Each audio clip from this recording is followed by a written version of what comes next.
But we start with the IPO everyone on Wall Street was waiting for. That's right, Uber having a wild debut, opening below its $45 IPO price, closing near the lows of the day, closing below its open price, down nearly 8%. Well, the rest of the market rallied back. Uber did not. This as investors questioning the value of the growth trade overall. The tech-heavy NASDAQ down 3% this week. That was its worst week of the year. Dan Nathan, what do you make of this?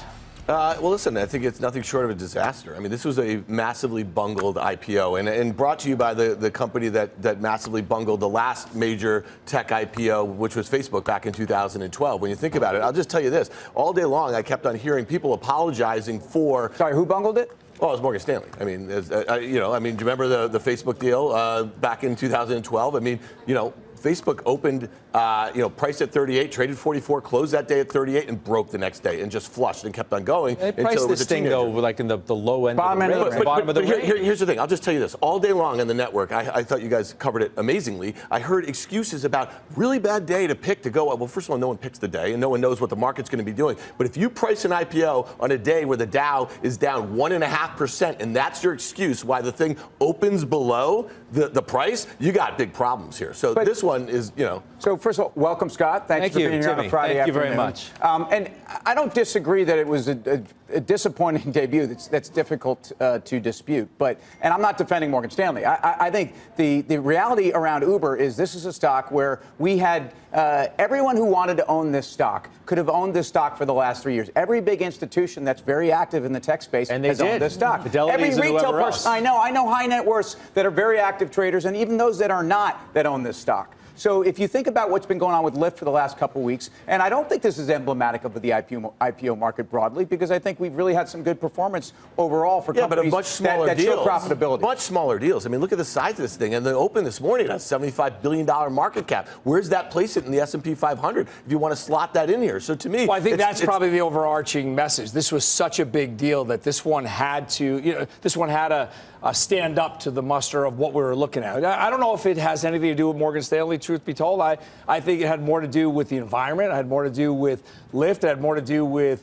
growth concerns. Yeah. I think it's more about that versus the IPO market, per se. I think that's legit. Let me just add a little salt to the wound of the Uber mess, which is, okay, I understood it really opened poorly. The market was down a lot of fears.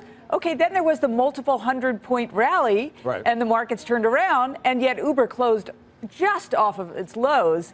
That's a really dismal, I mean, the valuation, I can't make any sense of it, but just as like the mechanics. Think about the institutions. We talked about this. The institutions that got this deal, and then they wind up getting it. They buy in at 45, and then they dump it, at 42. Until you don't know the split between how many of those were large institutions that were dumping it, and who else was selling it. The company was selling it, but that to me is more emblematic of what you just said, that they're not going to trade it all day long. When it's a winner, they get back in and they cycle through it a lot. There was a lot of volume, but you didn't see that. You're going to stab me in the face with the pen? I mean, I am Italian. I've done this before. See how he's waving it over here? Well, one of the other things here is truly you could see short selling. You could see people hedging out positions. I mean, let's be clear. If you own the stock and you're someone that still is locked up for another 6 months, why not hedge into the market and sell down with a different position? So, and we were warned by that in the risk factor. So I continue to think that this is a function of really, who owns it, how widely held, an environment. And yes, I think the markets didn't help, but there's no question that we were not responding earlier in the day to Uber. And I don't think anybody questions that anymore. At one point, people were saying, oh, wow,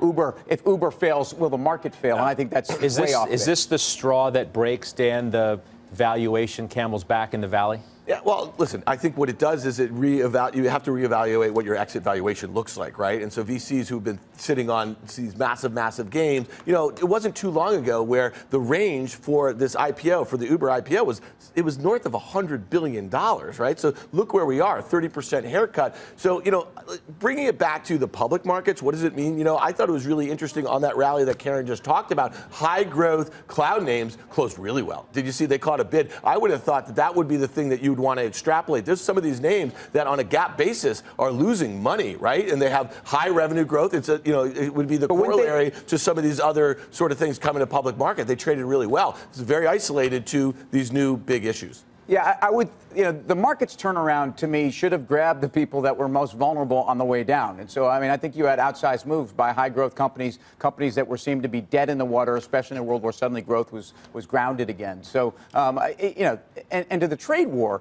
I mean, let's face it, we don't have any planned discussions anytime in the future. And I don't really know what the game theory is right now. I will say it's nice to get some comments that discussions went well, but now what? And we're at 25%. But it is pretty amazing when you get that positive headline. That's what keeps guys that are selling the market or shorting the market really on their heels, because you get one blip, one positive headline, the market rips. And it doesn't matter which segment of it rips. It rips. And you wind up sort of getting your face ripped off. So you can't be short the market. Yeah. And that's it's dangerous being short the market going into the weekend when you're in the midst of a trade conversation, whether there is a talk today, tomorrow, Sunday, or next week. It's just a dangerous position to potentially be in. It is. I mean, if you look at the VIX, which got crushed today, right? Even of a day with a lot of volatility in the market, and yet it seems now to be a barometer of, do you believe Trump? Do you not? Are we going to see a deal over the weekend? I mean, I was surprised how much it got crushed, because we still have potential for a lot of volatility. We could have these same conversations in November about trade when you think about it. I mean, we had a lot of headlines, a lot of stuff coming out. There was a lot of short squeezes. And what happened when we finally just got sick of it? We plunged 10%. I'm just saying in November and December. Of course it was. We had the G20 in the beginning. It was Fed entry. That was all. But it was predominantly that was a Fed misstep. No, the Fed was priced into raising in December 21st. This happened in early December. Remember the G20? Down in Argentina? I'm not saying that it wasn't an aspect of the market sell-off, but there's no way. This was about Fed balance sheet. What I'm saying is, when you get too comfortable by saying you can't short the market because there's tape bombs left and right that are going to come out and squeeze you a little bit. Just think about where we're at right now, though. The only reason why you got a little bit of a backstop is that if this goes terribly wrong, this gives Powell cover to actually cut rates. And where I don't think he should, and I think it would be a mess for the overall markets if they did cut rates. But if they did cut, if you have global growth concerns, you have trade concerns, you have everything under the sun, you sort of get this backstop to the overall market because Trump gets what he wants in a way that we didn't all think was going to happen. How about the idea that, I mean, could you take this as a positive? I know it's hard to see it that way, but if you were asking yourself and other market participants whether the market was a little bit frothy, it felt that way, if it was a little bit ahead of itself, you say the public market isn't frothy. Uber just told you it's not. The private market, that's another story altogether. Well, it's a great question. And if you look at the S&P or the triple Qs or whatever you want to pick, but major indices, you were trading at relative strength indicators north of 80 2 weeks ago, only 2 weeks ago. So absolutely. And the other side of what I think Steve was saying is whether you think this gives the Fed a cover to cut, at a minimum, what's more important right now? What's been more important for the Fed? If you heard last week that the Fed was hawkish, doesn't matter. It's game off on trade. Doesn't even matter what's going on in Washington right now. So for people that are bulls, the good news here is I don't think the good news is a Fed cutting twice, and I think everybody's saying that. But the good news is that the Fed is still your friend. And I think people are going to look past trade and suddenly, 25%, we really don't know what this means.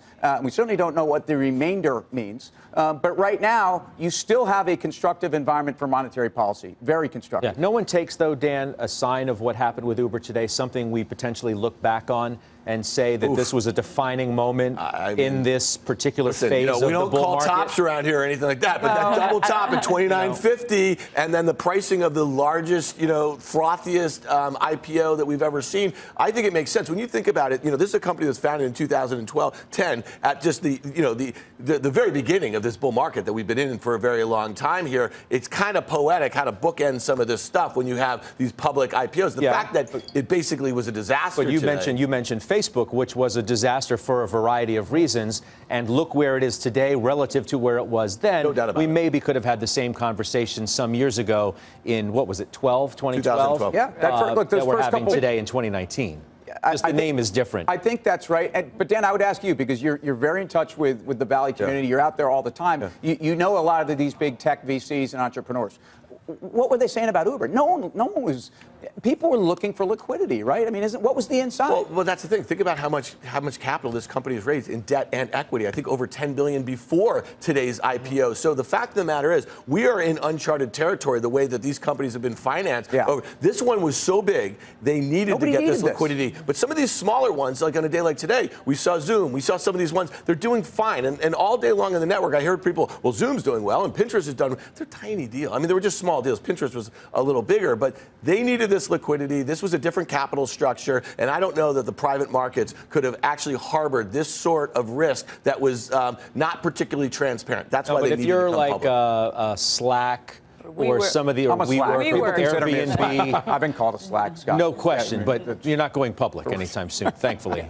Yes. If you're one of those companies, you look at this and you say, I don't know. If the markets remain choppy like this and more volatile, or dare I say, more upset than they are today. Well, you're saying, do I want to go public? Yeah. Even? Well, I just wonder if it resets the. Yes. The market has a great ability to sort of self-regulate, self-scrutinize itself, like maybe it did today with Uber, and then it resets a lot of the valuations, perhaps, with even the most well thought of potential IPOs in the queue, Slack and Snowflake and Airbnb and some of these other names. Right. Well, as you said, it's really hard to pick the day or pick the environment that you're going to go into. And if you're looking for, you're a massive company and you want to get liquidity, your holders want liquidity, you might have to do it anyway. And so maybe valuations go from obscene to outrageous, which is down 15 or 20%.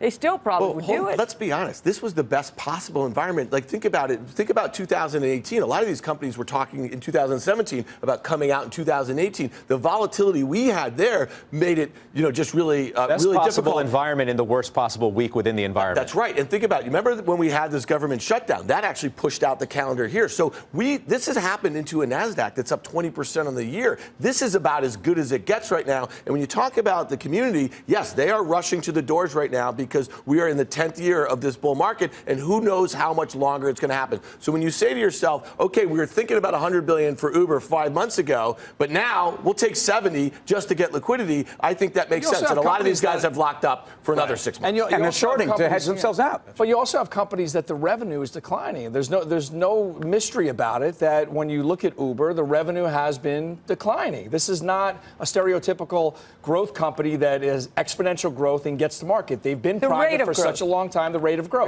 The rate of growth is declining.